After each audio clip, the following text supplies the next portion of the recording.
Who keeps stabbing Iron Man? Who is stuffing explosives on Statue of Liberty Island? Who is driving a tank on the streets of Tokyo? 3 guns outside New York City, 3 guns in Harlem, who are they? Who stole the universe Rubik's Cube again, who took Gongnier, and who borrowed the time jewel? Hong Fei. Yes, who exactly is it? Keywords of the novel. Meiman Daredevil no pop-ups, Meiman Daredevil TXT complete collection download, Meiman Daredevil latest chapter reading. Chapter 1. The Eye of Death. You are listening at novelfull.audio. Chapter 1. The Eye of Death, New York, Queens. On the edge of a 7-story old building on the street sat a young man, dressed in a layer of gold by the brilliant sunset. The gentle breeze brushed his black hair, revealing a pair of brown eyes. The sunset on the horizon is gradually setting, and the beautiful moon is rising high. Under the cold and dim light, a faint sigh came from the rooftop. 1 month. I have been here for a full month now, and although Hong Fei doesn't know why he traveled, he finally figured out the chips he has in his hands. He inherited many of the protagonist's abilities from the game, The Great Escort of the Wilderness. Redemption 2-inch that he had just completed before crossing the border, but also made some changes. The combination of reality and gaming has given rise to a special ability with a strong sense of conflict.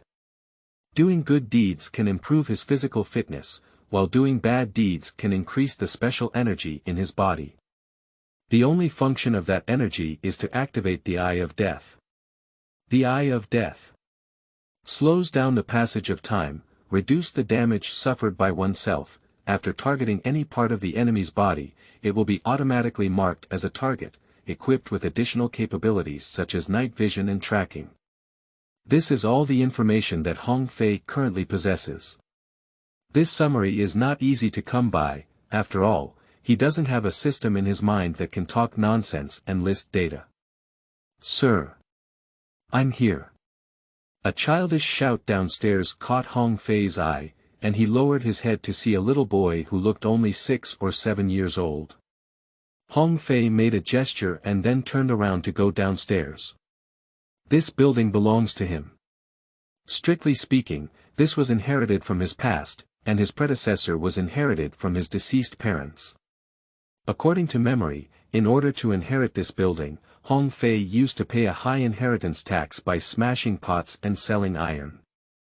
From this, it can be seen that Hong Fei is not only a yellow-skinned crooked nut here, but also has no relatives. Taking the elevator to the first floor, the first thing in sight is a dazzling array of books. Even the air is filled with the scent of real books. Don't misunderstand, Hong Fei dare not identify himself as a scholar. A true scholar may have already gone to another world to live for him.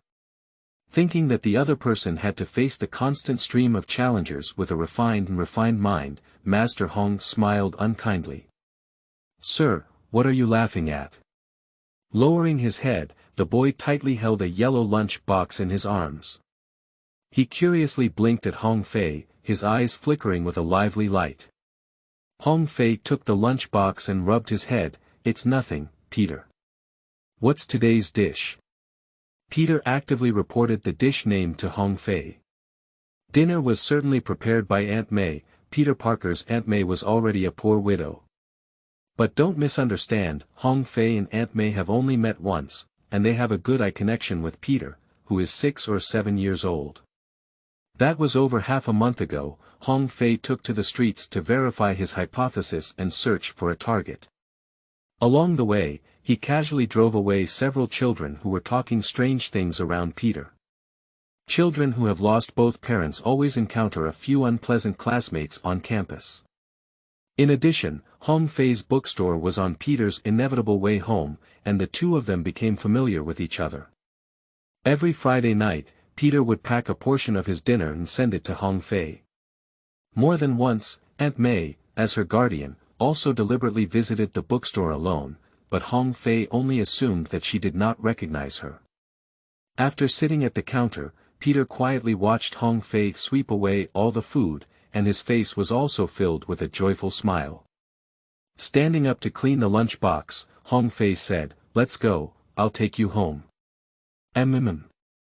Close the store door, hang the sign, and the two of them walked forward together. Suddenly, Peter's hand quietly slipped into Hong Fei's hand. Feeling something unusual, Hong Fei furrowed his eyebrows and immediately clenched Peter's little hand, leading him home. Peter, on the other hand, happily shook his head and his steps suddenly became much lighter. 10 minutes later, the two of them arrived downstairs. "Peter, you don't need to come over next week. I may have to go abroad for a while." Peter exclaimed in surprise, "Sir, where are you going?" Hong Fei laughed and said, "Traveling is where you go." "Oh, okay, I got it." Peter felt a bit disappointed. "Can you tell me when you come back?" "Of course, don't you have to pass by the bookstore every day?" "That's right. I hope you have a smooth journey, sir." Wave goodbye. Hong Fei watched Peter walk into the elevator with his own eyes.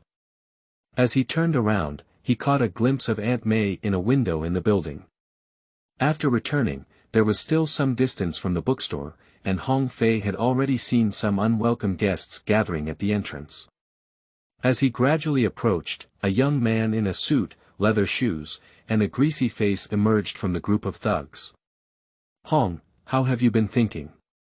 The other party's name is Hall, a restless young man. Starting from the day before yesterday, he, as the principal of Fisk Group, negotiated with Hong Fei about the acquisition of this building, including the land.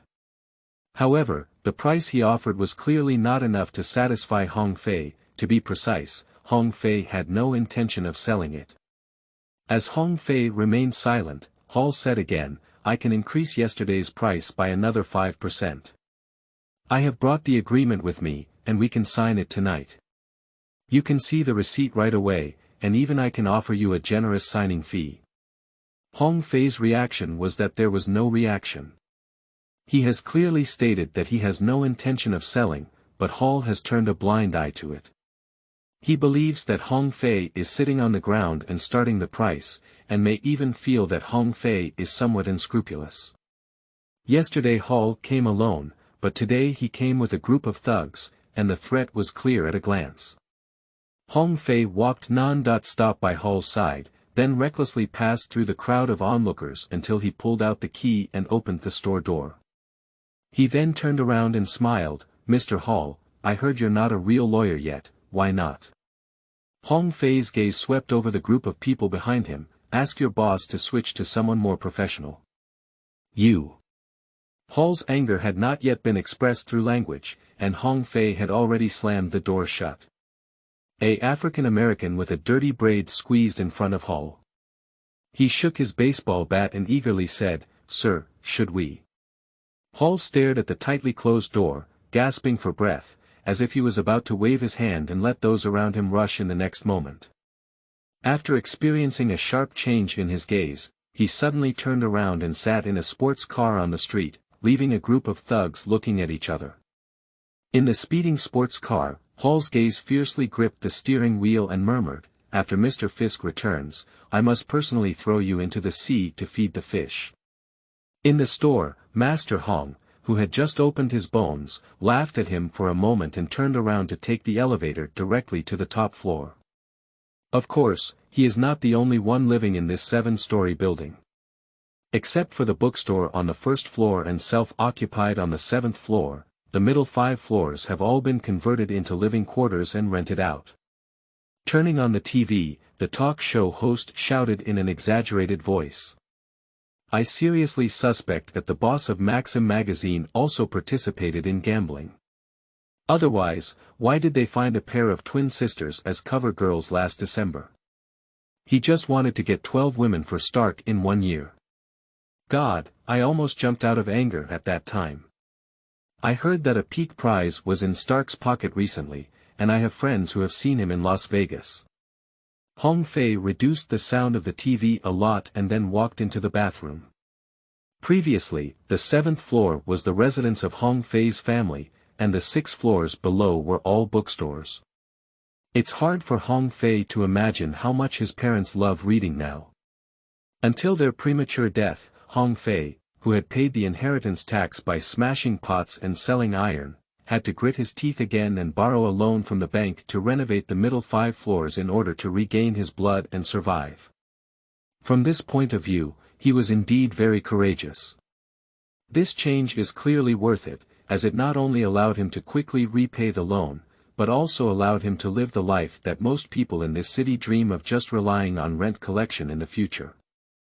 A 5-story building with 3 rooms on each floor, consisting of 15 rooms, with 1 bedroom and 2 bedrooms. The rent is 15 yuan, which is more than some people earn by working 15 jobs. Furthermore, if the current Hong Fei is not Master Hong, he may have already sold this old building along with the land to the boss behind Hall. The price offered by the other party is not cheap, which is a figure that Hong Fei cannot earn even after collecting rent for 100 years.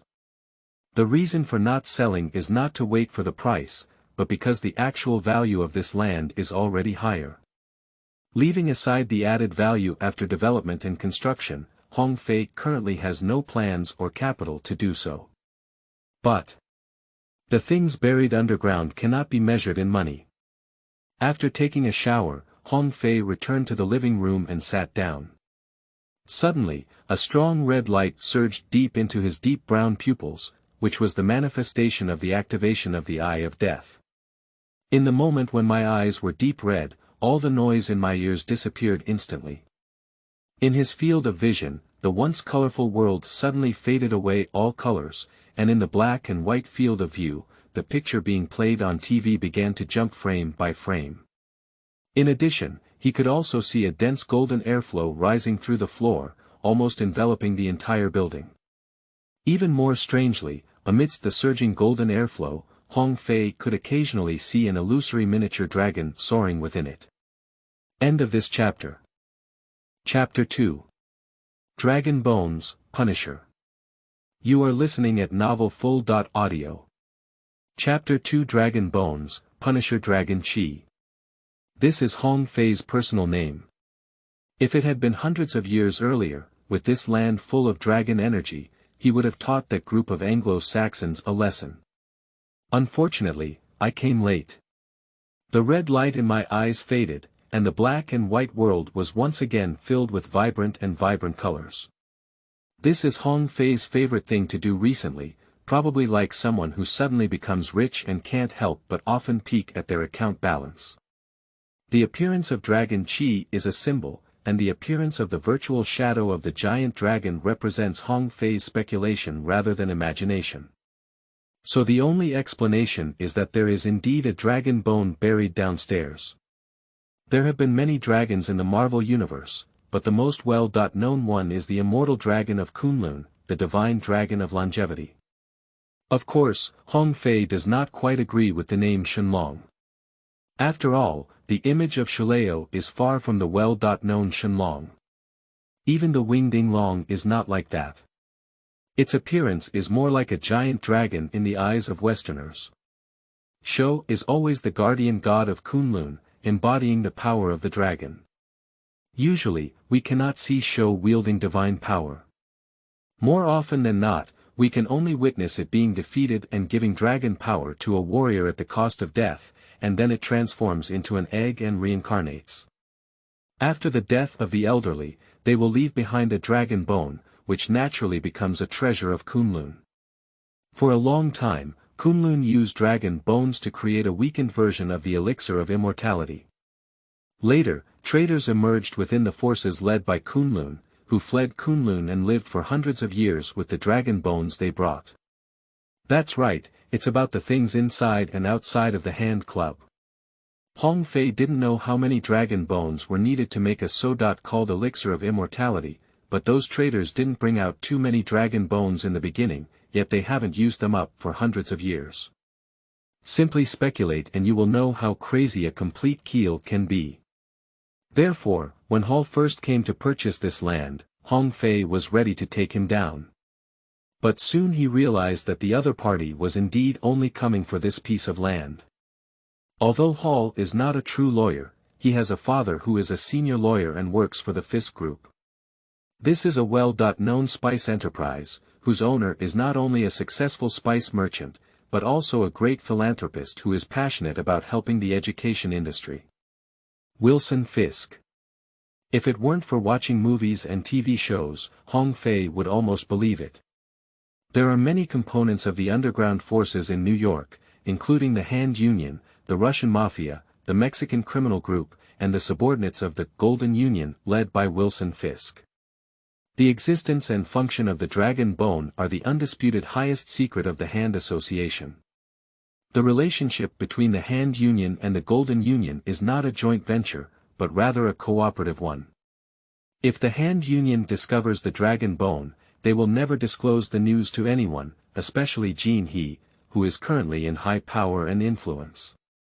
Assuming that Jean already knows and understands the role of Dragon Bones, he would definitely not send a rookie to negotiate the acquisition, and even Rookie Hall's lawyer's father would not be able to do so.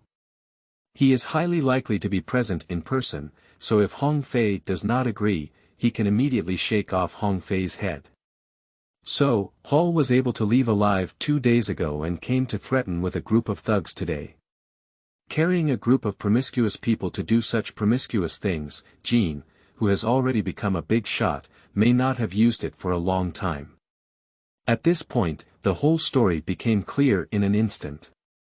Fisk Group did indeed take a liking to Hong Fei's land, but the land was said to be big or small, so the group decided to let Hall's father handle it. The father who took the task may have wanted to train his son, or Hall volunteered. In the end, Hall got the task. In addition, Hong Fei speculates that Hall may also have the intention of embezzling the acquisition funds, otherwise he wouldn't have any authority to directly add 5% to Hong Fei. It can only be because he had already made up his mind to intercept quite a bit, and now Hong Fei has not moved, that he is forced to let go. Living in New York, Hong Fei naturally needs to pay attention to Jean He. The news of Jean and his partners negotiating spice business abroad was posted on the official website of Fisk Group. When Jean was not at home, Hong Fei couldn't even see Jin's people on the streets and alleys. Thinking about it, Jean was afraid that he would soon start a big business, so everyone from top to bottom suddenly became low key. It is reasonable for Hall not to act recklessly, otherwise if he causes trouble, there is no need for the police to deal with him. After analyzing the above information, Hong Fei temporarily no longer prioritizes this matter. The next day, Hong Fei woke up early and drove his old car to a construction site in the southern part of New York. At the construction site, a burly man swung a sledgehammer and struck the gravel. He calmly repeated mechanical movements with a slightly hollow gaze. Castillo and I, someone is looking for you. A call came from behind, and he quickly regained his senses. He put down his hammer and turned around to look. The foreman pointed to the entrance of the construction site. The man frowned and instinctively became alert. He has no friends to talk about now, and no one should know the name he is using. As he walked slowly towards the door, he pondered countless possibilities in his heart. He even thought about whether he would be directly surrounded by a large number of police forces as soon as he appeared. However, the current peaceful life is hard won, and he doesn't want to act rashly when there is no definite reality in front of him. Even if he goes to prison, it doesn't matter to him. If he can escape once, he can escape a second time.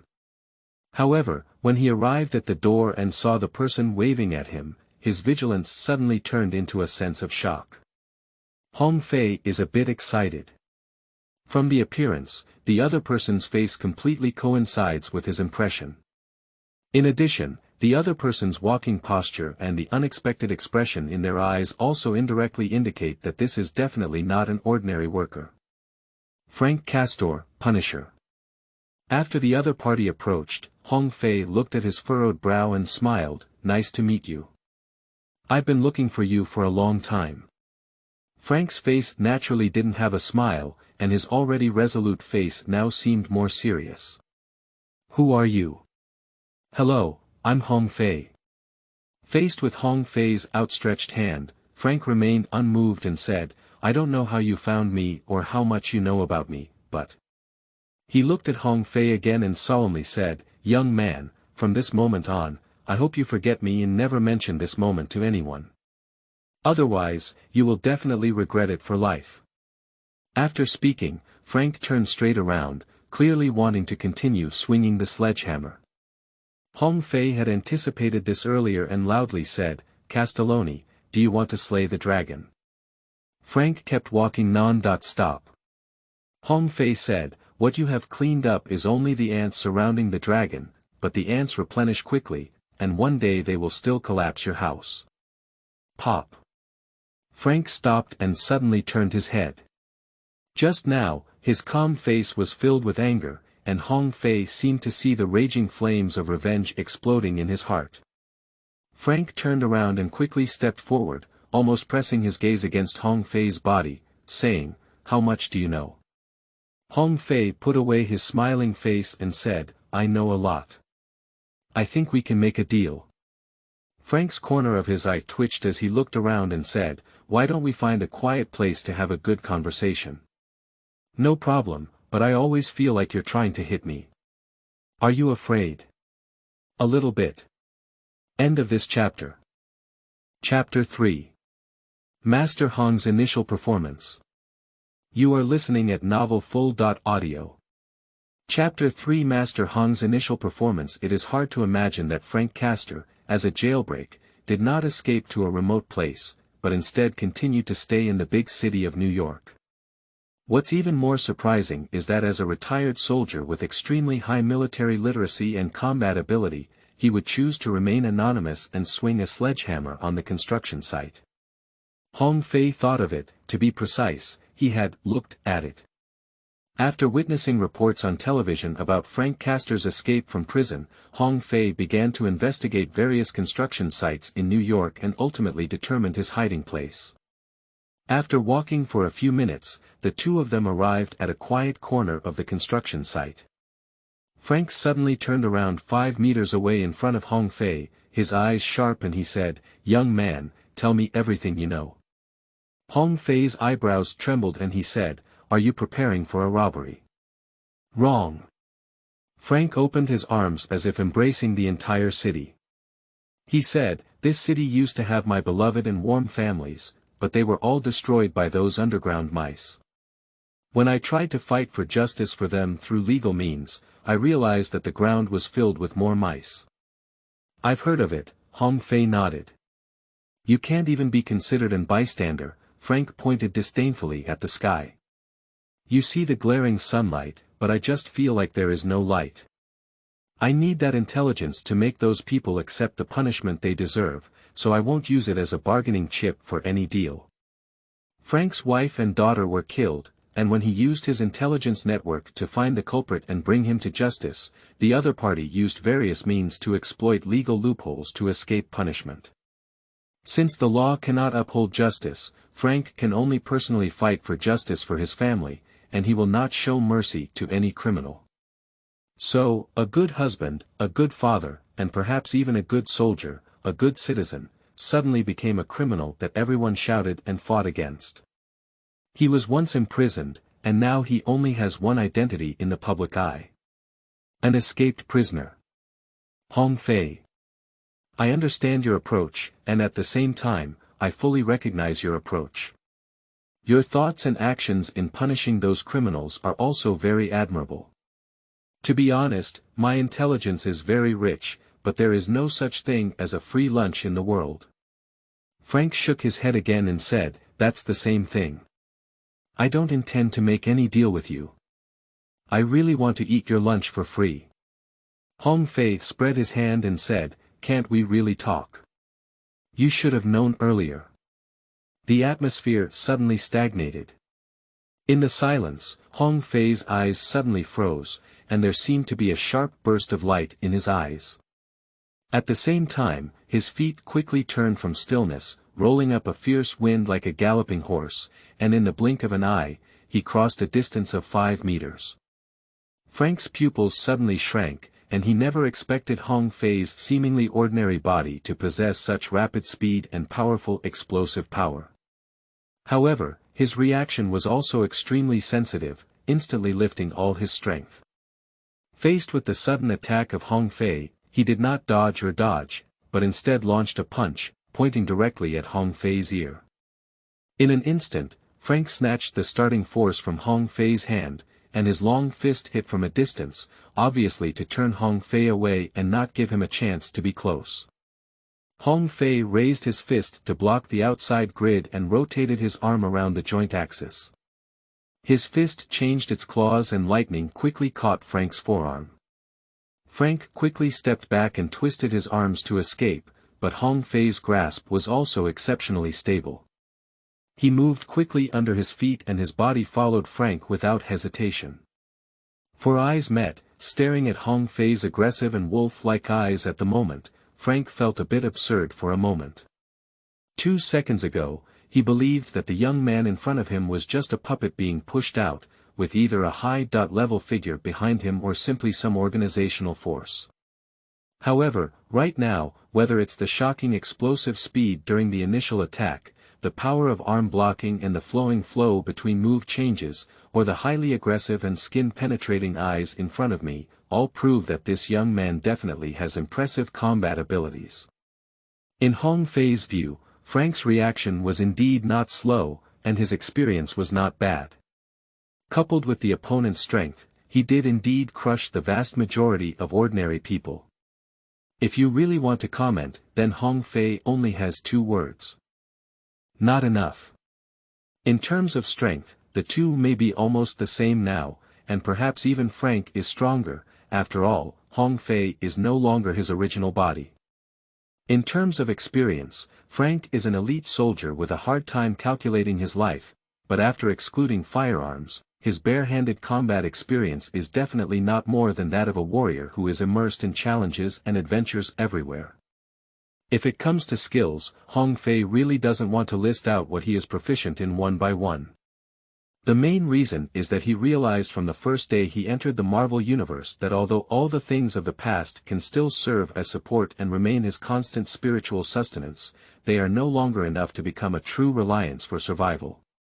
The reality is that some people can fly and hide, some can carry shells with their bodies, some can summon lightning, some things can destroy stars with one shot, some things can destroy the universe. Magic is not fantasy, and gods truly exist. Master Hong, who became famous at a young age and was not left behind by the times, is more likely to recognize and accept reality. Moreover, if it weren't for him following the trend and completing the wild Escort too, he wouldn't have come here to face such reality. Returning to the present, in a situation where his strength is not on par, Hong Fei has at least a 1 billion-point advantage in terms of experience and skills, not to mention being overwhelmed. After Frank charged forward quickly for 5 steps, Hong Fei suddenly exerted force without warning, and a deep footprint was immediately thrown out of the gravel ground. He released his grip, put his hands between his ribs, and clenched his palms into a fist. However, he saw the muscles in his waist and abdomen stretching and contracting, and his spine suddenly opening from bottom to top, like a refined steel fan. The power quickly transmitted like lightning. 2 fists parallel, without any sequence, like 2 heavy cannons twisted and fired out. Frank was surprised again and instantly crossed his arms to block in front of him. Fist arms collided, and Frankton quickly stepped back, feeling his arms tingling with pain. His entire strength seemed to be about to be shattered by this blow. He took a deep breath and then let out a loud roar, forcing his spirit to rise again. Hong Fei stood still, his feet rooting into the fine gravel ground, and his palms placed in front and back on his chest. Frank squinted his eyes and took the opportunity to swing his arms to relax his muscles, while his gaze was fixed on Hong Fei like electricity. For a moment, Frank clenched his fists, his muscles suddenly tightened, and his strength regained. This time, he took the initiative to launch an attack and charged fiercely towards Hong Fei. As he approached, he ignored Hong Fei's hands and quickly turned towards Hong Fei's side, striking his fist like lightning. Hong Fei twisted his toes, turned his body sideways, and grabbed Frank's arm with both hands up and down. However, Frank's blow was a false shake. He quickly withdrew his hand and his other arm accurately passed through Hong Fei's palms, quickly hitting Hong Fei's chest. Hong Fei's body immediately contracted inward, and his bent spine suddenly resembled a stretched arch. Frank's fist pressed against Hong Fei's chest, but he felt as if he had hit a leaf fluttering in the wind, as if the opponent had already been pushed away by the gentle breeze brought by his fist before truly touching it. Hong Fei's body sank slightly downwards, and his entire strength instantly condensed inward with this simple and extreme action, with the core being the junction between his chest and fist. Even at this moment, Hong Fei's consciousness quickly became introverted, and his essence and spirit converged at the same time. Bang!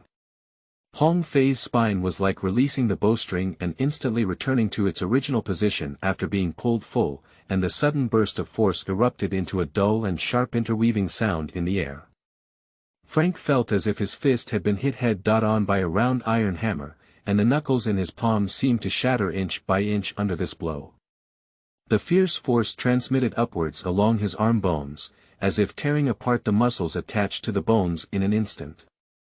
At the same time, his body was shot backwards like a shell, landing 5 meters away with undiminished strength. If he dragged along, his entire waist and back would probably be worn away by the gravel on the ground. Therefore, he could only endure the sharp pain in his arms, bend his head and turn into a circle, rolling and releasing his strength like a ball. Hong Fei is quite satisfied with the immediate effect. If he had relied on his body from a month ago, Hong Fei would not have been able to achieve such a level. That scholar's body could not even be considered healthy. In the past month, the gang members who were thrown to the police station by him have contributed many physical enhancements together, which has initially freed this body from the realm of weakness. Although there is still a gap between our bodies and before, it seems to be barely enough for now. Even he didn't open the cheat of death eye. Frank rolled all the way to the edge of the wall before he could stop. He quickly flipped over and felt as if his arm had already detached from his body. However, at this moment, he had no time to worry about the injury, and his eyes were like eagles staring at Hong Fei, who was more than 10 meters away. I saw Hong Fei take a lunge, his upper body straight like a silver spear, his shoulders sinking, his right hand arcing to the right to become a hook, his left hand flipping outward and pushing forward with his palm, his arms extending back and forth, like a straightened whip. Frank suddenly stared and uttered a rather awkward word. "Kung Fu." Hong Fei nodded slightly and said, "Come again." Frank's face twitched as he turned his head to look at his drooping arm and said frankly, "Tell me about your trade." Hong Fei immediately smiled and took the initiative to step forward, saying, "Don't worry, your strength is not strong enough, your bones are not broken, and your muscles are not cracked. They are all illusions. Within 3 days, I promise to make you lively." Frank nodded calmly. Frank certainly wouldn't feel afraid of a defeat. On the contrary, he believed that since Hong Fei already had such expertise in martial arts, he would inevitably form weaknesses in other aspects, such as firearms that he was more familiar with and skilled at. If he really wanted to fight life and death, he would definitely not be unarmed. The reason for agreeing is that he wants more information from Hong Fei than the outcome. He looked at Hong Fei again, only to see that Hong Fei suddenly raised his eyebrows and his gaze also glanced behind Frank. Frank, who was alert, immediately turned around but only saw a gray wall. He asked in confusion, "What are you looking at?" Hong Fei saw a card suspended in the air in front of him. It was snow-white all over, with a faint white light flowing around it. On the front of the card was a very delicate portrait. Glancing at Frank, Hong Fei shook his head lightly and said, "It's nothing, let's go. I'll take you back to treat your injury." As he turned around, Hong Fei seemingly unintentionally stretched his waist and extended his long arm, but his palm made a picking gesture in the air. End of this chapter. Chapter 4 Skill Card Wrath of Man, signed and can be collected and invested with confidence. You are listening at novelfull.audio. Chapter 4 Skill Card Wrath of Man, can be safely collected and invested after signing a contract. Don't worry too much, I have been practicing martial arts since I was young, and I have been fighting since I was young. I am definitely a bit more experienced than you. However, I have changed my mindset now. After all, in this world, the effect of unarmed fighting and fighting solely based on my body will only become smaller and smaller. This day will change, and we must also keep up with the times. Hong Fei kept nagging Frank all the way, from getting on to getting off the car, from the first floor to the 7th floor, with almost no stops in between. By the way, you probably don't have a fixed place to live now. Why don't you come to my place? Someone in the building is about to check out, so I can offer you a friendly price of 30% off. Absolutely friendly. As he spoke, Hong Fei took a few cans of ointment from the cabinet, grabbed his sleeves, and was about to take action. Frank suddenly frowned and said, "Did you prepare this for a long time?" Hong Fei lowered his head and said nonchalantly, "Of course, there's no need to be prepared. After all, don't you know your temper yourself?" Frank avoided the ointment on Hong Fei's hand and angrily said, "Why do you think you can defeat me so early?" Hong Fei looked up, blinked his eyes, and spread his hand. Frankton remained speechless. The results are all out, isn't it obvious yet? But what Frank cares about is that even though the two had not yet met, Hong Fei had already prepared the wound medicine for him in advance. Does this not mean that the other party did not consider him a match at all? Hong Fei's eyes turned and he immediately said, "Oh my, you misunderstood. This medicine was naturally prepared in advance, but at that time, I didn't know whether to use it for you or for myself. If it were me who lost, wouldn't that be a precautionary measure?" Master Hong is also considered to have rich experience. At this moment, when someone asks for help, he can naturally speak beautifully. Frank also takes advantage of the situation and doesn't speak up. After applying ointment to his entire arm, Hong Fei stood up and said, "Once in the morning and once in the evening every day. After 3 days, he will recover and cannot move or exert force halfway through. Fortunately, you have another hand, so life is not a problem." Frank sniffed his arm, a strong smell of traditional Chinese medicine. "What kind of transaction do you really want to make? This matter is a bit complicated, even a bit dangerous." "Ha!" Frank snorted disdainfully. Hong Fei pointed to the coffee table in front of Frank and said, "There is a draft I wrote earlier in the black folder, you can take a look first." In the restroom, Hong Fei wiped his hands dry and with a flick of his fingertips, the white card appeared instantly. The portrait on the front of the card is Frank Castor. Flipping the card, Hong Fei saw a few lines of text, and after a few seconds, the corners of his mouth went crazy. Passive skill card Human Wrath, white, when you are seriously injured, your attack and defense increase by 20% for 30 seconds. After that, your speed decreases by 40% for 10 minutes. Overall, this skill is not very good, and there is a significant difference in both positive and negative effects and duration. But the key is, this is a skill card. It is a brand new discovery that Hong Fei has never noticed in the past month. And this card fell from Frank. The thoughts in his mind were spinning rapidly, and in just a moment, Hong Fei got some summary. Firstly, skill cards should only drop for characters like Frank who can be independently called heroes or villains, otherwise he should have gained something from teaching so many people before. Secondly, skill cards are divided into active and passive, and there is also a distinction between colors, which should directly represent the level. The third question is, can a person only drop one skill card, or will they drop different skill cards multiple times? This can be tried again after Frank's injury is healed. Finally, skill cards are not meant to be used immediately, but need to be inserted into the card slot first. When he first came into contact with this card, he knew he had only one skill card slot on him. How to obtain more card slots? I don't know, however, the discovery of skill cards is always very exciting. With only his martial arts and the Eye of Death, Hong Fei still has limitations in what he can do. With the addition of skill cards, it seems as if countless endless future branches have suddenly emerged in front of me. Actually, Master Hong has always been a bit anxious. He has never been a person willing to entrust hope and even life to others. In the past, his martial arts skills were sufficient to protect himself, but now, let alone Master Hong, he can't withstand 100 more. And as a warrior, even when playing games in his spare time, he never forgot his goal of becoming stronger for a moment. Although there are many dangers in the Marvel Universe that were never encountered before, aren't these numerous dangers also filled with unprecedented opportunities? Since that's the case, what else can be said? Roll up your sleeves and work hard. In the past month, he has been exploring his abilities, recalling various information, while beating up gang children to do bad things and throwing them to the police station to do good deeds. While harvesting gang wool, he has also produced many short-term or long-term plans.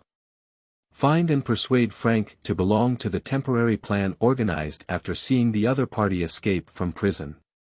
The next thing that needs Frank's help is the short-term plan. Put away the skill card, calm the smile, leave the bathroom, and as soon as he appeared, he heard Frank's indifferent voice. I didn't expect you to want to be a terrorist. Hey Frank, that's not something to say. Hong Fei glared and quickly said, the action plan you see is only superficial, but in reality, I have deeper considerations. Frank pointed to the TV and sarcastically said, can kidnapping an arms dealer have any meaning? Tony Stark's speech is playing on TV. Hong Fei continued without looking back, shallow. You only saw the kidnapping in action, but you didn't know that I was actually doing this to save him. Why did the action plan not directly send him back to New York, but instead transport him to another place? As Hong Fei ignited and burned the paper in the folder, he naturally said, this is very simple. There is no free lunch in the world. Frank's face turned even worse when he thought about it just now. You know, the preliminary preparation for this plan requires a lot of funds. To be honest, I have already applied for a loan. If I don't get anything, I will soon go bankrupt, and then I may have to hand you over to the police for a reward. Frank. You're really frank. I have always been honest. Next, Hong Fei will directly tell Frank about the action goal and task requirements called Saving the Arms Merchant. Frank's excellent military literacy and former intelligence network have also effectively reduced many troubles for Hong Fei, especially the latter. The information he contributes to various merchants around the world is something that Hong Fei finds difficult to quickly find even if he wants to spend money. Until nightfall, Hong Fei looked at the rows of contact information in front of him and was extremely satisfied. Frank, you're really my right-hand man. Your value is at least worth $1 billion. Frank gave a cold smile and said, I just hope you don't break your promise then. Don't worry, when the operation is over, I will truthfully disclose the detailed information of all the gang leaders in New York. That's good. Frankton paused and said again, but I feel like you're not even for money, are you? Hong Fei honestly said, no, of course money is my goal, but it's not all about it. There are many things that I can't do without money, and some things that I can't even do with money. I have to grasp both hands and be hard on both hands, understand? Frank stood up directly and changed the topic. Where is my room? Hong Fei pointed him to his second bedroom position, then lowered his head to look at the few numbers Frank had written down. After some thought, he picked up his phone and dialed out.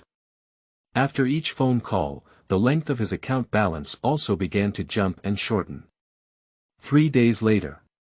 Hong Fei looked at the bald head on his phone delivering an award speech for Tony Stark and looked up at Frank, saying, we should go now.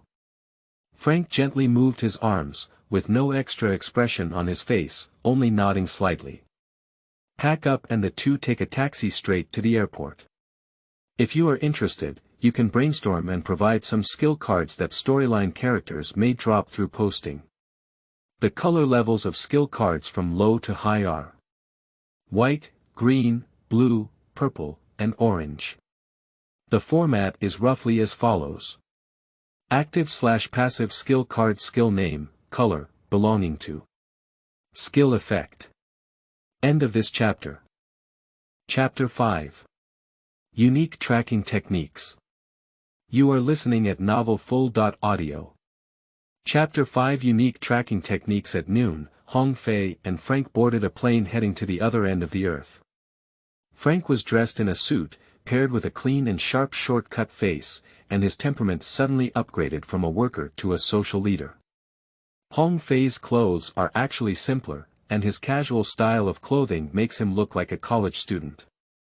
Frank, next time you go out, put on your sunglasses and stand behind me. Frank tugged at the corner of his mouth and said, "Do you want to be the boss?" Hong Fei said, "It's not that I want to, but that I am who I am." "That's right, you're really the boss," Frank responded with a smile, but his tone was not sincere no matter how he listened. Hong Fei simply put on an eye mask and lay down to recuperate. The plane set off, crossing land and the ocean. After several flights and more than 20 hours, the two arrived at their destination in Afghanistan, and the sky was still bright. After leaving Kabul airport, Frank said, "I never thought that one day I would have to take the initiative to return to this damn place. Life is so wonderful. Where are you going next?" Hong Fei took a taxi and said, "Of course I'm sleeping. I haven't seen the night for over 20 hours. Upon checking into the hotel, the two of them immediately fell asleep. 9 o'clock in the evening, go out. The hotel waiter handed a leather bag to Hong Fei. Open the leather bag, there are only 2 keys inside. Frank frowned and said, "Are you ready for this in the next few days?" Hong Fei smiled and said, "Don't worry." Leaving the hotel, the two of them walked left and right to the sparsely populated outskirts, where containers were everywhere. Staring at the number outside the box, Hong Fei finally stopped somewhere. After inserting the key, he turned his head and said, "Are you ready to welcome a miracle?" Frank remained silent with a mournful expression on his face. The iron door made a clanging sound, and the interior was filled with darkness. Hong Fei's eyes were slightly red, and everything in the dark night was extremely clear. He pressed the switch with a snap, and the light at the top of the box immediately lit up. Instantly, a dirt yellow off-road vehicle with incredibly rugged overall lines caught the eye. "This is a good thing, it's discontinued and not easy to buy," Hong Fei sighed and turned to the nearby container. After opening it this time, the items inside finally moved Frank greatly. From the eyepiece to the helmet, from the handgun to the assault rifle, from the light and heavy machine gun to the sniper rifle, piles of bullets, boxes of versatile projectiles, RPG shells stacked from the bottom to the top of the container, and even he found a mortar behind the packed box. "Are you crazy?" Frank looked incredulously at the large amount of military supplies in front of him. "Crazy?" Hong Fei raised his eyebrows. "I think you have misunderstood me, and even you may have misunderstood yourself. What do you think I came to you for?" Frank turned his head to stare at Hong Fei, his eyes wide open. "What exactly do you want to do?" "I can help you with intelligence, but there's a bottom line." "I know, of course I know. The bottom line is a good thing, and everyone should have a bottom line. I will never break through my own bottom line. Do you know what the first rule of my code of action is?" Frank continued to stare at him. "Hong Fei. The first rule is, when you can avoid killing, you absolutely won't kill. So, is it a little higher than your bottom line?" Frank narrowed his eyes slightly and recognized the implied meaning of Hong Fei. "You should know that when he moves his hands, he hardly leaves any survivors." The argument came to an end, and the two entered the container to start reloading. When they reappeared, they were fully armed from head to toe, and at first glance, they may be even more elite than the special forces of many countries. "No, it's just spending too much." Hong Fei felt the novelty of the equipment with so many elements on his body. In fact, if it weren't for Frank, he might not even know how to wear this equipment. Frank is an indisputable veteran and also a highly skilled soldier with excellent military literacy. He reached out and adjusted the infrared thermal imager on the helmet of Jiao Hong Fei, and couldn't help but say, wearing such equipment on you is really a waste. Hey, I said you shouldn't go too far, I bought it with money. Frank sighed and turned to look at the large amount of equipment in the container. After thinking for a moment, he frowned and asked again, what do you really want to do? I can't adjust the equipment without saying it now. We only have 2 people, and we can't bring everything with us. It's not impossible either. Looking at Frank's serious expression, Hong Fei still held back. This is not a true kidnapping. In fact, our target will first encounter a wave of local armed militants attacks, and our task is to snatch him back after the attack. They are praying mantises catching cicadas, and we yellow sparrows are behind. I'm not a bird. I didn't say you were a bird, illiterate. Next, Frank began to select from a large number of weapons, with the machine gun and bullets he had the most, followed by RPG ammunition. The more Hong Fei looked, the more he felt something was wrong, and in the end, he decided to take it on himself. Frank immediately stopped and said, wait, what are you doing? Help. Are you sure we need that thing? In front of Hong Fei was the only mortar in the entire container. Of course, it cost me a lot of money, isn't it a waste to keep it? Hong Fei said naturally. Frank disagreed, its power is indeed not small, but we only have 1 car, and carrying it requires carrying shells, which will compress the carrying capacity of other weapons and ammunition. It's not much less, it must be worn. It's not more useful to shoot a shot than to stare for half a day.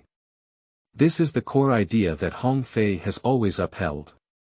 Unlike challenge and sparring, if the purpose is purely to kill, Hong Fei can give up using personal force without pressure and instead invest in the embrace of modern weapons. In his previous life, this was also a very criticized aspect of Master Hong. For now, there is absolutely no need to grab what can be solved with a cannon. The enemy won't stand foolishly and ask you to shoot the shells over. Then don't let them discover. Can you use it? No, but isn't it you now? Don't tell me you don't know. Besides, we don't have much time, are you sure you want to keep getting stuck? Frank let out a heavy sigh and turned his head to continue moving ammunition. In the early morning, vehicles loaded with ammunition set off, heading all the way towards the wilderness. Frank. Do you know the specific location? I roughly know. There's no rough idea in the military. Well, this is not an army, and I'm going to regret finding you. Hong Fei roast, adding. Kuna province is not big, there are not many active armed forces in this area, and there is only 1 person who has the courage and ability to snatch people from the US military. Their previous range of activity is a narrow and long area. Although it is not easy to locate a specific location in desert and mountain areas, if the US military's area of activity is added, the 2 coincide, a path will come out. After a moment of contemplation, Frank said, even if you're right, how can we find each other's detailed location? These mountainous deserts are more familiar to each other than us, and will eventually be discovered while driving. Hong Fei slammed off the car lights. In the dark night, there is only dim moonlight, and it is difficult to see things from a few meters away. Hong Fei said, you can't see, I can see. Also, I forgot to tell you that I am a mature hunter with unique tracking skills. The Eye of Death was once again activated, and in addition to the clear black and white images, his field of vision also had abnormally obvious white marks that spread out straight or twisted on the ground. At the end of the marks, a red body was often found, which was a nocturnal animal in the desert. End of this chapter. Chapter 6. Pre-war arrangements. You are listening at novelfull.audio. Chapter 6 Pre-war arrangements. The night temperature in the desert is particularly cold, and the sub-zero temperature seems to allow the skin and flesh to seep into the bones. Even if the car windows are closed and the air conditioning is turned on, the cold air cannot stop seeping into the car. Frank wrapped himself in a sleeping bag and closed his eyes to rest. Hong Fei's eyes lit up with a faint red light as he drove rapidly in the early morning darkness.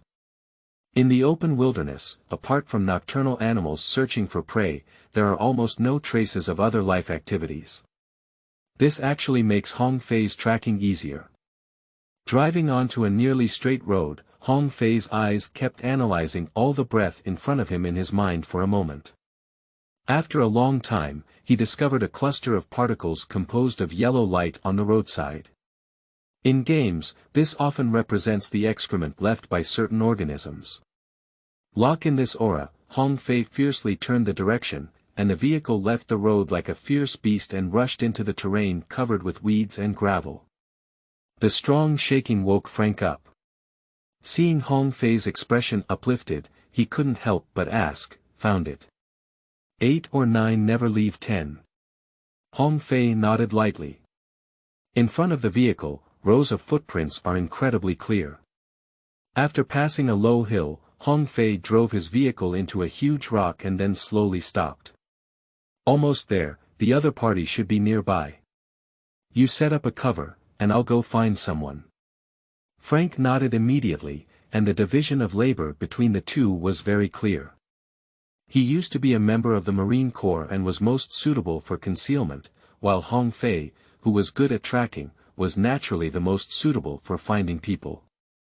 After getting off the car, Hong Fei did not intentionally carry a rifle, let alone put on a helmet, because he already had a dagger and a handgun on his right leg. Climbing up a rock, the number of shining footprints in front of me suddenly increased, indicating that the other party had frequent activities in this area. Bending down and taking light steps, Hong Fei continued to move forward in the direction of his footprints. In a short moment, he spotted a crawling red figure in a shrub. If the Eye of Death had not been opened, in the dim light at this moment, it would be difficult to detect the opponent's whereabouts unless an infrared thermal imager was used. Hong Fei lay on the ground, using his utmost eyesight to continue observing. Soon, he found 5 enemies distributed around him, connected their positions in an arc, and then searched for the center position, which was a bare rocky mountain. Hong Fei didn't dare to be careless. He stared at the mountain without taking his eyes off. As expected, he finally caught a fleeting glimpse of a figure. The red body only flickered slightly before disappearing as if invisible. Cave. Hong Fei suddenly realized. This is a bit difficult to handle.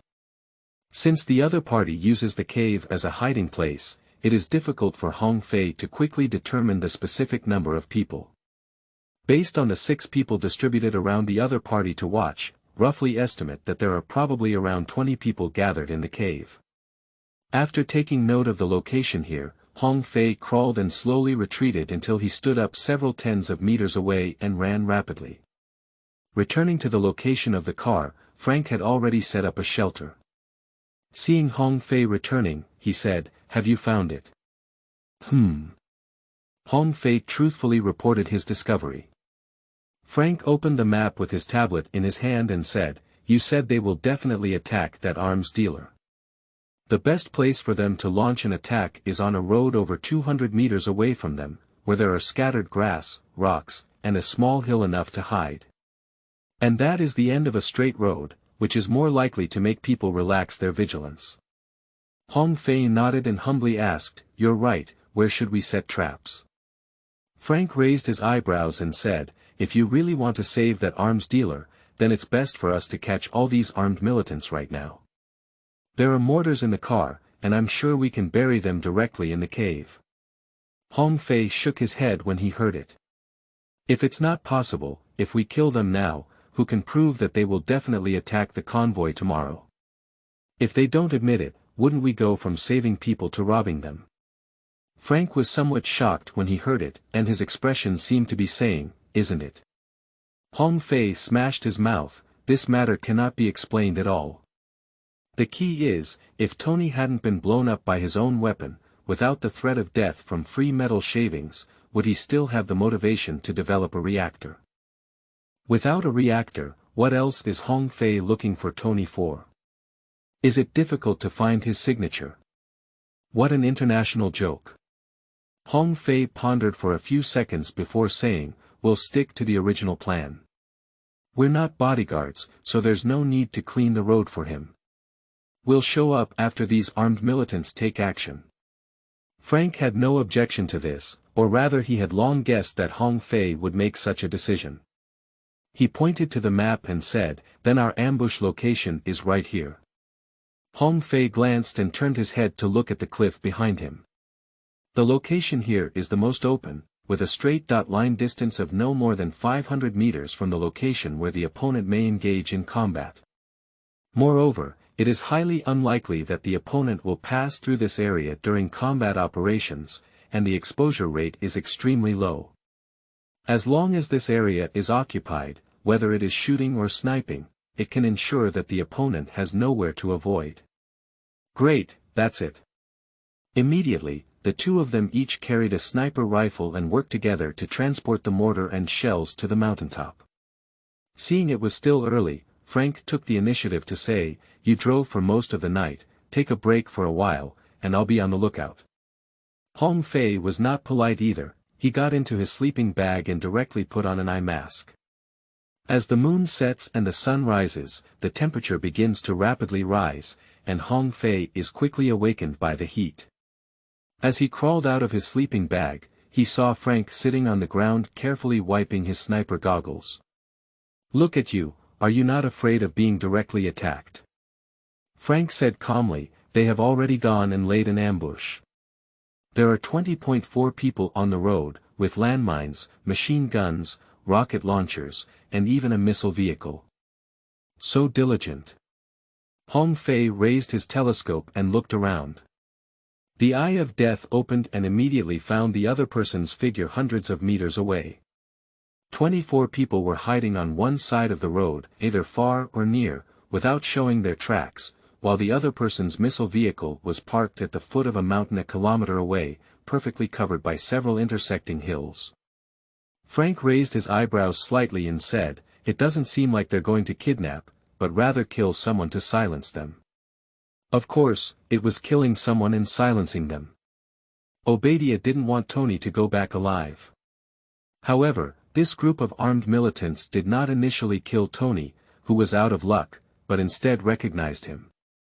So, this group of armed militants immediately used this as an excuse to demand more compensation from Obadia.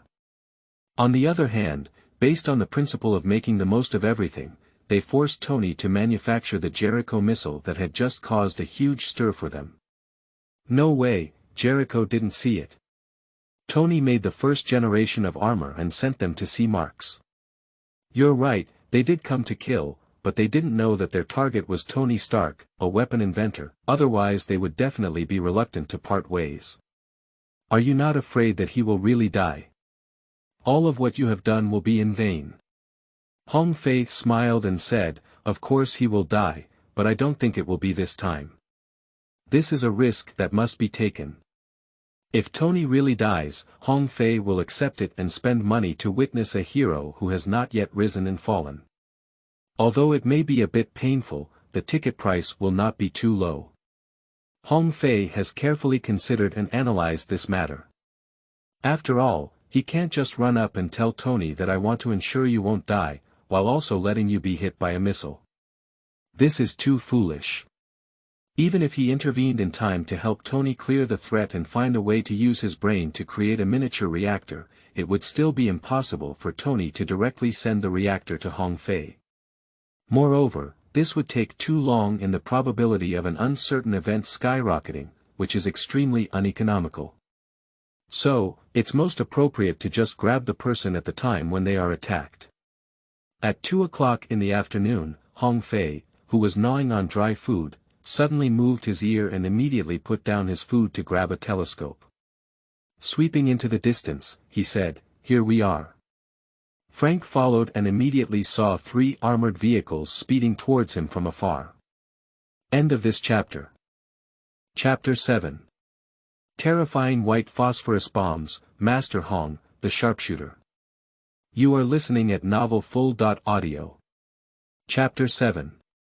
Terrifying White Phosphorus Bombs, Master Hong, the Sharpshooter. Through the telescope and the glass on the armored vehicle, Hong Fei could clearly see Tony chatting and laughing with the soldiers inside. Seeing the convoy getting closer and closer to the ambush point of the armed militants, Hong Fei put down his telescope and instead lifted his sniper rifle. Frank, who was operating a mortar, saw Hong Fei lying on the ground with his gun, and couldn't help but say, "Are you sure you really know how to snipe?" "Of course, I am a renowned sharpshooter from all over the country." Hong Fei's confident appearance almost made Frank doubt his judgment. His eyes flickered and he asked again, "What is the wind direction and what is the wind speed?" "What are you talking about?" Frankton was covered in black lines. Hong Fei stared at the sniper mirror and said, "Stop talking nonsense, hurry up, it's almost here." On the road, 3 armored vehicles kept a certain distance and moved forward simultaneously, with Tony sitting on the second vehicle in the middle. Boom!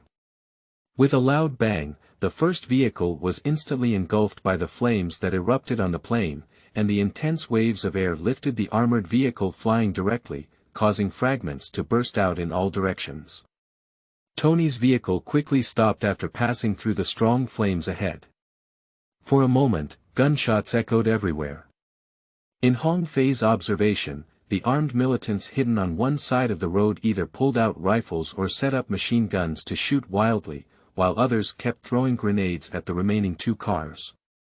The machine gunner on the armored roof was shot dead at the first moment, and the U.S. military who rushed out of the car to prepare for a counterattack was shot into a sieve within a few steps. The unlucky ones were directly dismembered by shrapnel grenades. Soon, Hong Fei saw Tony push open the car door and crouch behind a stone to hide. The missile in the distance has already started firing, and both the vehicle and the body at the point of impact were immediately destroyed, creating an extremely brutal scene. "Frank, prepare to get rid of that missile vehicle first." "Don't worry." The U.S. military, with less than 10 people, was quickly cleared by the armed militants. Tony hid behind a stone, panting heavily, and frantically pressed his phone. Shoo! The sound of breaking through the air came from far to near, and a missile landed next to Tony. After seeing his own logo clearly, he had just stood up and was ready to escape. The missile exploded instantly, and fragments and air waves immediately propelled him out of the air. At the top of the mountain, Hong Fei spoke at the same time, "Let go." Bang! The shell of the 120 mm heavy mortar instantly came out of the barrel, and the mortar with a maximum range of over 7,000 meters can easily capture targets over 1,000 meters away. In the sniper mirror, the missile vehicle was instantly engulfed by flames, and the blazing flames rose tens of meters high. This mutation immediately alerted the hidden armed militants on the roadside, shouting language that Hong Fei couldn't understand, while quickly rushing towards the surrounding flames and smoke, hoping to use it as a basis to avoid the enemy's sight. But Frank won't sit idly by. There was another sound, and after the second shell was fired, it accurately landed on top of a group of armed militants. Suddenly, apart from the still loud explosion, the shells exploding in the air burst out with thick white smoke, and in an instant, countless small clusters of white awns splashed out. These white awns started to burn instantly after landing, whether it was grass or hard rocks, they were all swallowed up by the raging flames in the blink of an eye. At the same time, figures swept away by flames quickly ran away from the center of the explosion, and even from a distance of hundreds of meters, Hong Fei could hear the horrific screams that echoed one after another. "Why is this shell different?" Hong Fei was somewhat shocked. Frank picked up his sniper rifle and said, "White phosphorus bullets can stick to the surface of anything and burn continuously, and they are difficult to extinguish. If they fall on a person's body, they will burn through their skin and even turn their bones into ashes." Hong Fei took a cold breath and said, "Is this too?" "Boss, this is war," Frank said coldly. Then, he aimed at the target and said, "There are 6 lucky ones left, 4 for me and 2 for you. If you can't do it, speak up in time." Bang! As soon as he finished speaking, he pulled the trigger and a person in the distance fell in response. Hong Fei quickly restrained his mind, his eyes shining red. At that moment, 5 armed militants running wildly were performing comical and ridiculous actions in his field of vision. The muzzle quickly swept over their heads, leaving behind crimson cross marks. The 5 people completed the marking in an instant, and Hong Fei immediately pulled the trigger. Bang bang bang bang. The semi-automatic sniper rifle fired 5 shots in a row, and the sound of gunfire was continuous, without even seeing any action by Hong Fei to adjust the muzzle.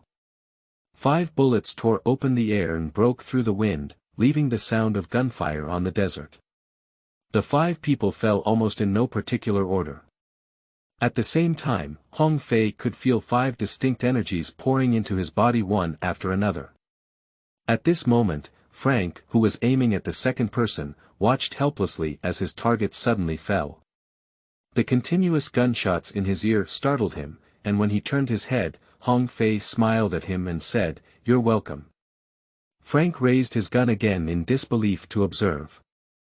For a long time, he put down his gun, but still couldn't conceal his shock in his eyes. "How did you do it?" "Raise the gun, aim, pull the trigger, and do it all in one go." "I'll hit 100 shots. As I just told you, I'm a famous marksman from all over the place. The eye of death is perfect for long-range sniping. No matter how far away it is, as long as it can be marked and there are no obstacles along the way, the bullet will inevitably cross the distant space and directly hit the marked point.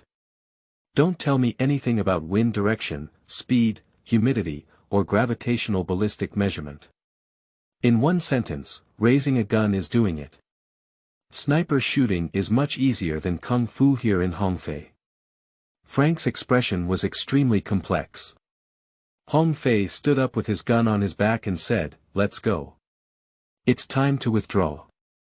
If it's any later, the US military will come." Frank regained his composure and said in a low tone, "You go down first, I'll pack up the mortar." "That heavy guy, let me help you." Frank politely declined, "No need. When you get down, go to the car and find 2 gas masks to bring along. If it's any later, the target may be poisoned to death." I forgot to mention earlier that the smoke produced by the explosion and combustion of white phosphorus bombs is highly toxic. Hong Fei runs away without hesitation. Half an hour later, while driving, Hong Fei asked, "How are you, haven't you poisoned yourself?" Unconscious Tony lay in the back seat, his whole body almost stained red with blood, and his face was even paler and a bit eerie. Frank said while giving first aid, "No poisoning. The wind direction just blew the toxic smoke towards the other side, otherwise he would have died a long time ago." Hong Fei breathed a sigh of relief and then said, "Use less white phosphorus bombs in the future." "Are you afraid?" Frank didn't hide his mockery. Hong Fei, of course, was not afraid, but believed that such a killing method was unnecessary. Just before he could speak, Frank continued, "Do you know what these people have done? They would use blunt knives to cut off the enemy's heads bit by bit, they would massacre an entire village, and they would even make these videos public online to show off their military prowess. Do you think they don't know what they are doing? I can tell you clearly that they even enjoy this act of imposing violence on others." Hong Fei. "It can be used, but it should be slightly restrained to avoid abuse. The effect of the white phosphorus bomb is truly brutal. If that white phosphorus bomb had just landed in crowded areas such as urban areas, the scene would have been more than 10 times more brutal than a pure bomb explosion." Frank shook his head and said, "Don't worry, if you want to use it in the future, it may not be useful anymore. The power of white phosphorus bombs can cause physical and psychological trauma to both sides of the war. Nowadays, few people produce white phosphorus bombs. This is the only white phosphorus bomb you have bought, and I guess it should be a half-sold, half-given inventory from the opponent. You provided the supplier's contact information. I only know that he is shipping in the Middle East, all through remote communication, and I haven't seen him yet. I guess he wouldn't be a good person." End of this chapter. Chapter 8. Sokovia, Castle Chamber. You are listening at Novel Full. Audio. Chapter 8 Sokovia, Castle Chamber. On the plane, Hong Fei, who had changed out of his combat uniform, was lying on the seat resting, while on the other side of the door, he was undergoing a risky surgery. In this operation, due to the subjective motive for killing and the occurrence of concrete actions, there is no doubt that there are more elements of bad things involved. The energy inside Hong Fei's body increased by nearly 1.5. Behind the considerable growth is a significant expenditure of funds. Because he turned a blind eye to Tony's distress and let it go, even rescuing someone was not considered a good thing. As for skill cards, Tony's injuries were not directly caused by him, so naturally there were no drops. Frank sat across from Hong Fei, frowning all the time, his already stern appearance looking even more ferocious. "What's wrong?" Frank said, motionless. "I'm thinking about what kind of people this world really needs." Hong Fei was somewhat surprised and said, "When did you suddenly become so profound that you started thinking about philosophy?" Frank glanced at Hong Fei and said, "You just paid money to make that airport turn a blind eye to a vehicle obviously loaded with weapons and ammunition, and they even personally escorted you onto the plane. What if you were a drug lord?" Hong Fei immediately sat up straight and said, "I solemnly remind you once again that such words are absolutely not to be said in front of me. Otherwise, you will be covered in red hair all over your body and lose your mind. I will never have any involvement in what you said in my previous life, this life, or even the next life." Frank rolled his eyes and simply lay back. Hong Fei also lay back, and for a long time, his voice rang out again in the cabin. "In fact, the world doesn't need anyone. Only humans need people with a certain specific element. Just like the officer in charge of that airport, he needs wealthy people.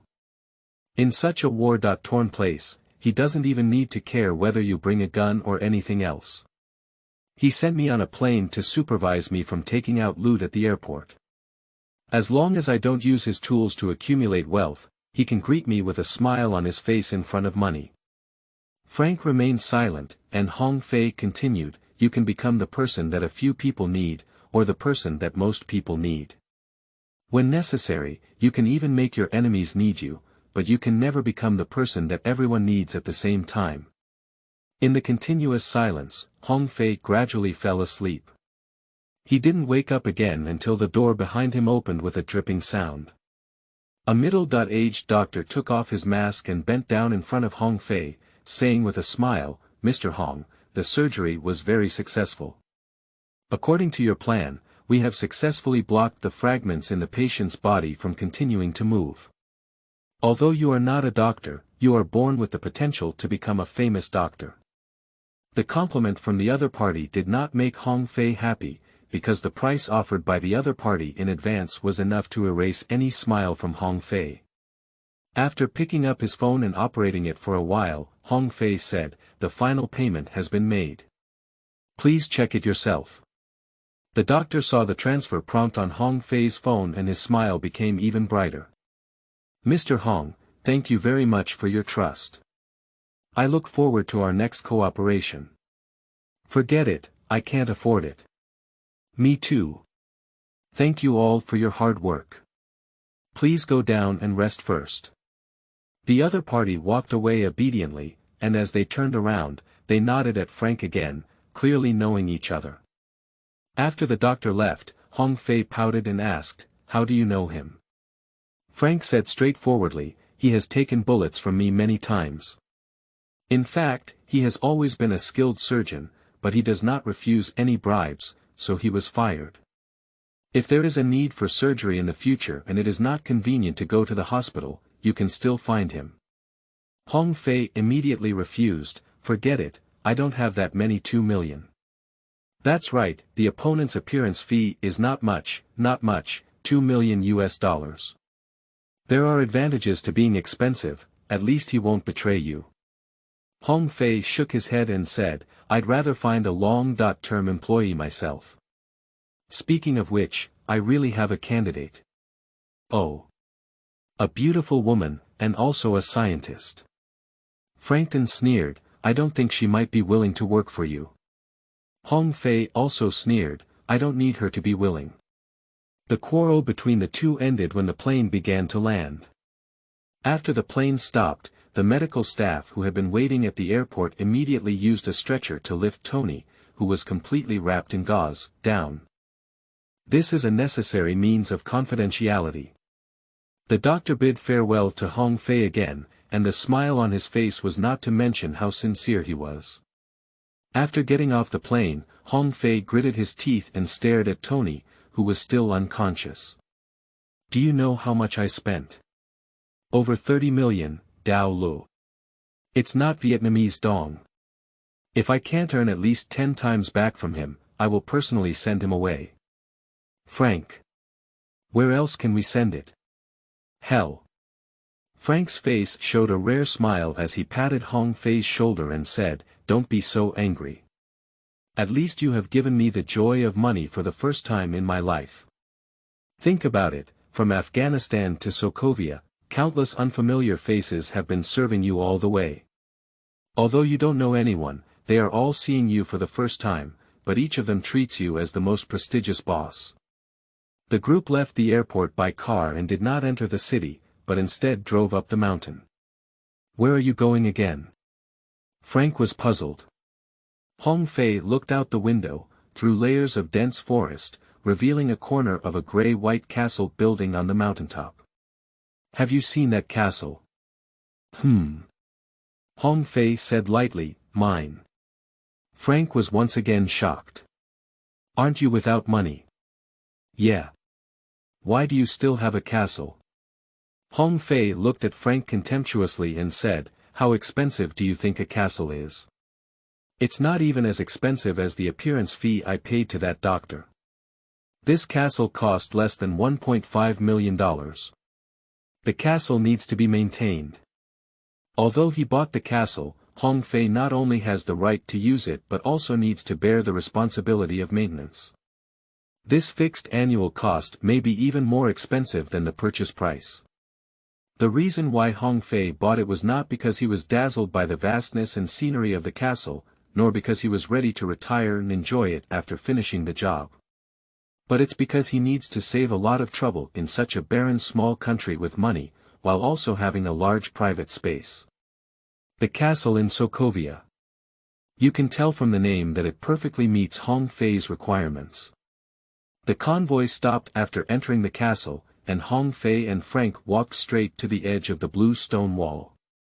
Outside the wall, which is over 1 meter high, is a cliff, and below it is a vast lake. This castle, with a history of over 500 years, is built on the mountain and covers an area of over 5,000 square meters, with a magnificent momentum. Apart from the nearby lake, on the other side is a verdant and winding valley.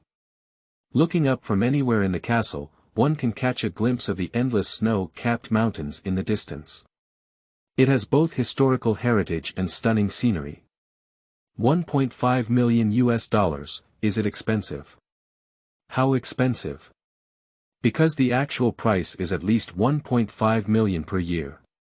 Hong Fei only hopes that Tony can quickly knock out the arc reactor so that he can sell this castle earlier.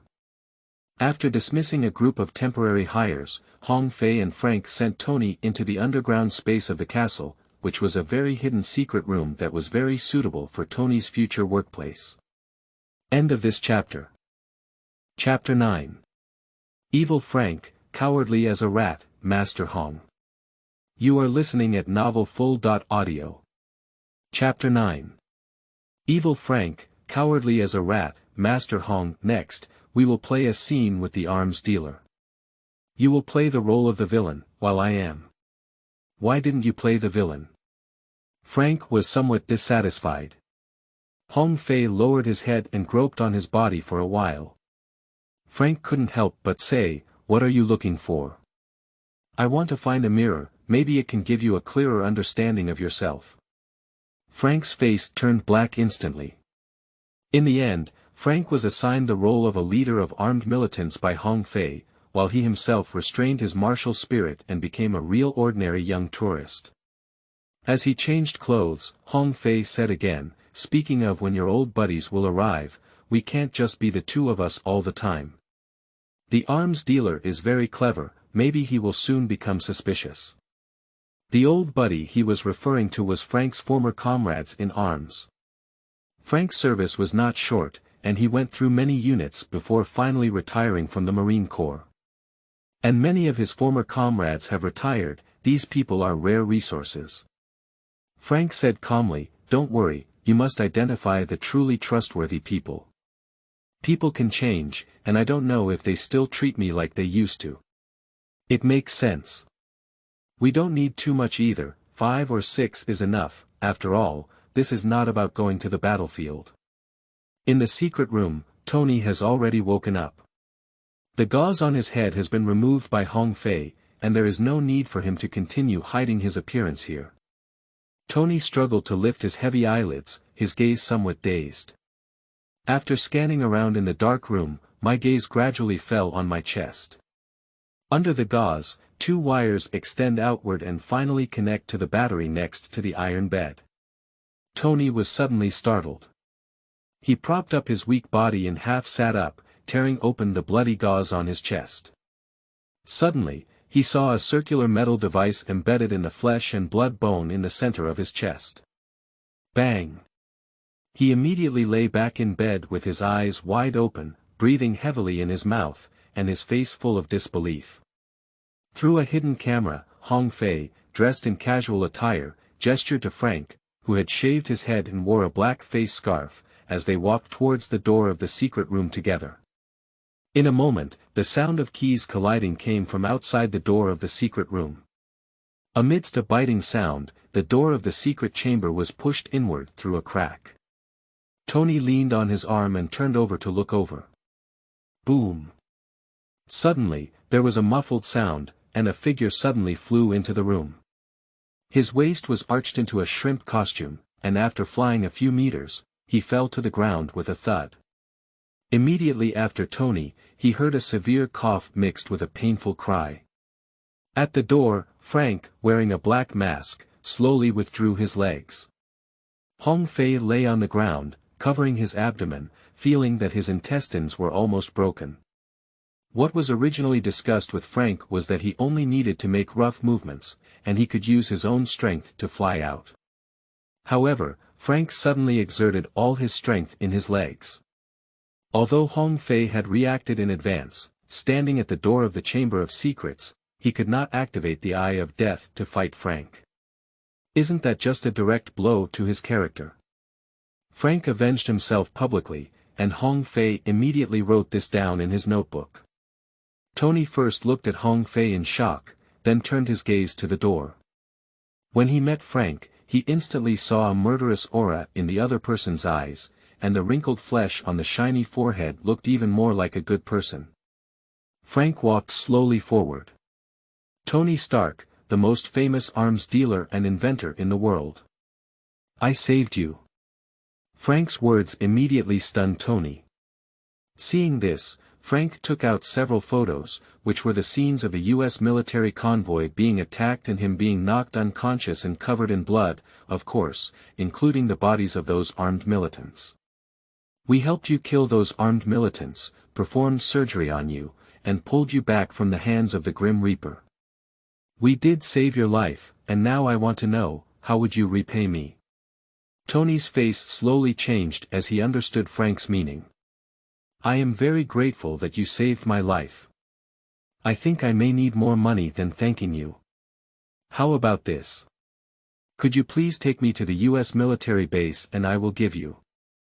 With a swoop, Frank threw out another stack of photos and interrupted Tony's words. Tony lowered his head and saw photos of the Jericho missile and the explosion experiment scene. Frank poked the photo with his index finger and said, "This missile is very good. Can you give me all its information?"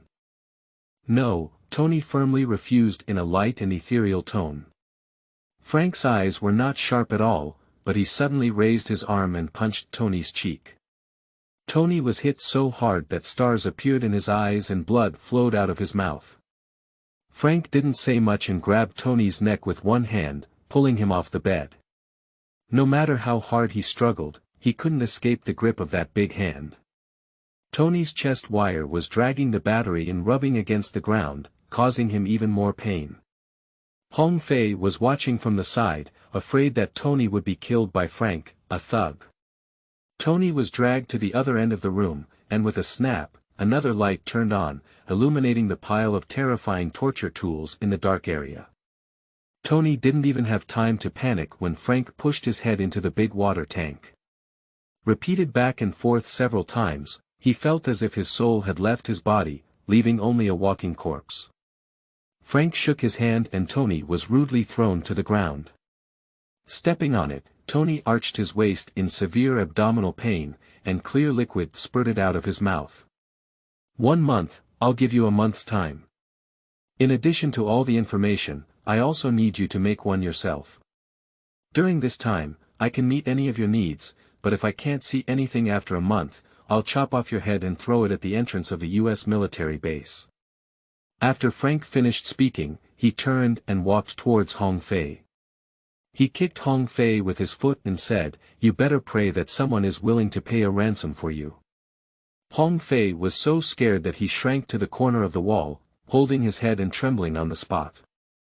With a clang, the iron door locked again.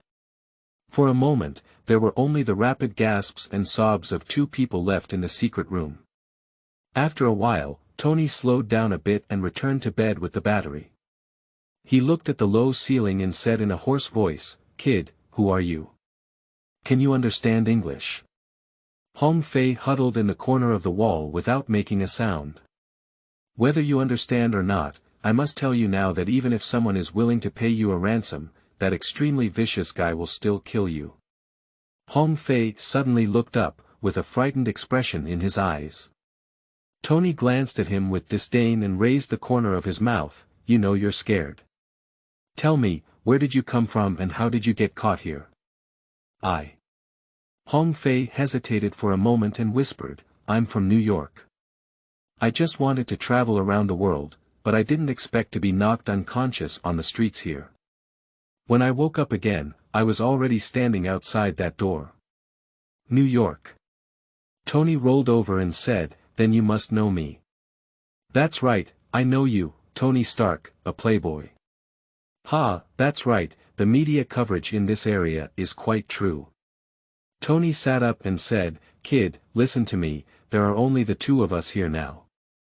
In other words, we are in an interdependent relationship. Tell me, do you want to live?" Hong Fei nodded quickly. "Tony. Great, I also want to leave here alive. Come here." Hong Fei slowly stood up and approached Tony, as if afraid of being suddenly beaten up by Tony. Tony couldn't bear Hong Fei's lazy appearance and reached out to pull him directly in front of him, his 2 faces almost touching each other. Tony whispered, "Listen to me, just as the bald guy almost stomped me to death just now, I suddenly had an idea in my mind. I have a way to escape from here, but you know my current situation. I need someone to help me, can you?" This. Hong Fei's submissive appearance was really frustrating to watch. Tony slapped Hong Fei on the head and said sternly, "Do you really want to live? Do you still want to see the sun in this life?" Hong Fei was confused for a moment. He secretly recorded this account in his notebook, and then he firmly nodded and said, "I think so." "Great, then we're in an alliance. From now on, you can do whatever I ask you to do, and you're not allowed to ask me why. Our time is very tight and there must be cameras here, so don't expose yourself in front of the other party. When we leave here, I will definitely do a huge body fight for both of us, and you can become the protagonist with me." Hong Fei's expression was very moving, but his heart was very contemptuous. "I don't want to go to your decadent capitalist body." End of this chapter. Chapter 10. Obadia, please enter the urn. You are listening at novelfull.audio. Chapter 10. Obadia, please enter the urn the next day. Humph. It's stupid to insert a magnet into my body and use a heavy battery as the energy source. Tony roasted as he wrote down the list of materials he needed. Hong Fei sat silently in the corner, looking as if he was depressed. Actually, Tony's surgery could have been better, but Hong Fei doesn't need it better. Tony then said, "Don't worry, if your family doesn't want to pay you a ransom, I can give you money, but you have to go to Stark Industries to work for me and pay off my debts." "I don't have any family," Hong Fei suddenly said. Tony paused for a moment and quickly returned to normal, only listening to him say, "If there's nothing. Can't one live alone? Don't worry, I'll pay for your money. If that guy wants to split the bill, I'll say you're my assistant now, I guarantee you won't die." Hong Fei sighed inwardly. If Tony continued like this, he would be almost embarrassed. The only way to repay Tony is to help him clean up the villains at home. That bald guy might have dropped skill cards, right? Not long after, Tony kept tapping the iron door and beckoning Frank. After handing over the list to the other party, Tony said, "I can give you the information or make one for you right now. But I need better treatment. At least, I hope to have something dry for every meal." Frank's fierce gaze made Tony unconsciously modify his initial request. Upon hearing this, Frank gave him a cold glance and immediately closed the door and left.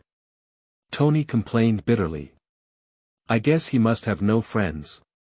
Tony's proposal was obviously effective, and during the second meal, Tony and Hong Fei ate canned meat from the U.S. military. Hong Fei was enjoying his meal here when Frank, who was extremely vicious, suddenly rushed in and without saying a word, picked up Hong Fei and walked out. Tony, who was standing beside him, was startled and quickly put down his food to stop him. "Wait, what are you doing?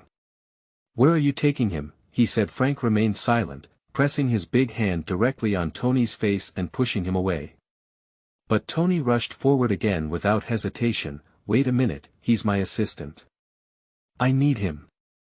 There are some things that one person can't do at all. I need someone to help me."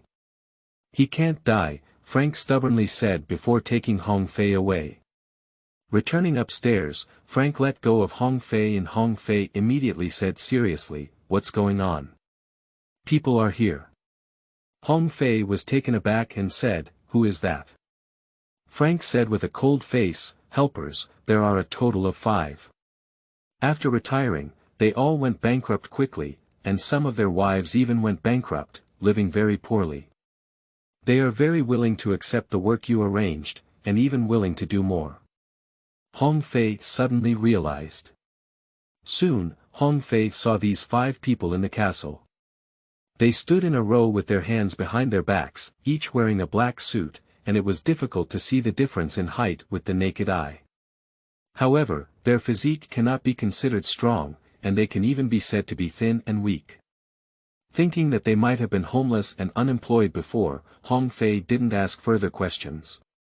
Frank took the initiative and said, "They were all former soldiers, and they were all soldiers under my command.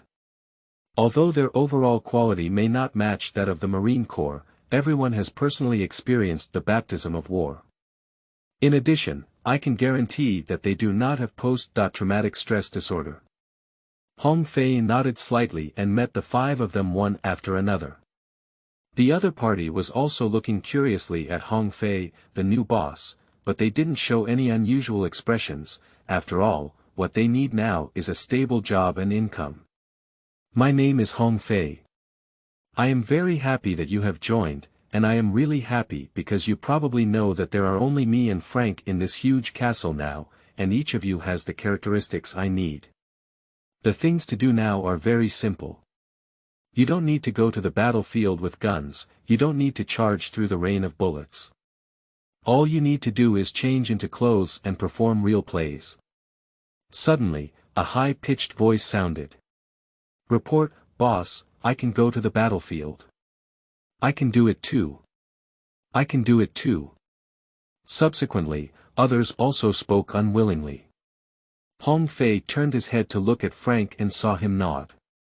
He also smiled and said, "Your fighting spirit is admirable, but it's too early to say these things now. Let's focus on the things in front of you first. But at least I can guarantee that you won't live the same life as before." After speaking, Hong Fei turned around and left. Frank gave a few orders to the 5 people and quickly rushed up. What needs to be done next? Hong Fei smiled slightly and said, give me the phone, we should give our big clients a surprise. Hong Fei had already found Obadia's contact information on Tony's phone. The first time the call was made, the other party hung up, but the second time it remained the same. It wasn't until the third time that the other party finally picked up. Who are you looking for? Hong Fei smiled and said, Mr. Obadia, at noon. Oh no, it may be night over there. Good evening. Subsequently, Hong Fei heard a rustling sound on the other end of the phone, as if Obadia had already sat up from the bed. To be frank, I don't like others beating around the bush with me. Great, me too. You have to listen carefully, Stark is in my hands. To prove the truth, I sent you an email. Remember to check it out. If you want him to return safely, prepare 500 million bearer bonds or gold, and wait for my call 24 hours a day. If you hang up on my phone again, then if you hang up again, I'll cut something off Mr. Stark's body. Pop. Hong Fei hung up the phone directly and turned off the phone before putting it back into Frank's hand. Wait, aren't you asking for a ransom? Why didn't you wait for him to speak? And what you just said was 500 million. Of course I want a ransom. I feel like I have also suffered, so I need to increase the compensation. I didn't wait for him to speak because I wanted to give him time to think deeply. Frank was puzzled and said, what does that mean? Hong Fei retorted, do you think Obadia wants Stark to go back? Frank frowned as if he had thought of something. Not everyone can know Stark's whereabouts, but he was attacked under the escort of the U.S. military. Even as you can see, those armed militants were not prepared to stay alive from the beginning. With a smile, Hong Fei said again, Tony Stark's parents have passed away a long time ago, and this Obadia is currently his closest person. But the problem is that Obadia doesn't think so. If it weren't for Tony Stark, wouldn't he be able to become the owner of the entire company? Why do he have to submit to others when he can make decisions? So, do you want Obadia to tell you personally that he wants to kill Tony Stark? Hong Fei smiled and said, by the way, I can even raise the price a little further. After all, the risks involved in kidnapping and murder are completely different, which is very reasonable. Frank thought for a moment and then said, but I don't think you really want to kill Tony Stark. Of course, if he dies, who should I ask for the second sum of money from? What's the second money? Hong Fei waved his hand and said, all right, you're not a straight person. Why are you asking so many questions?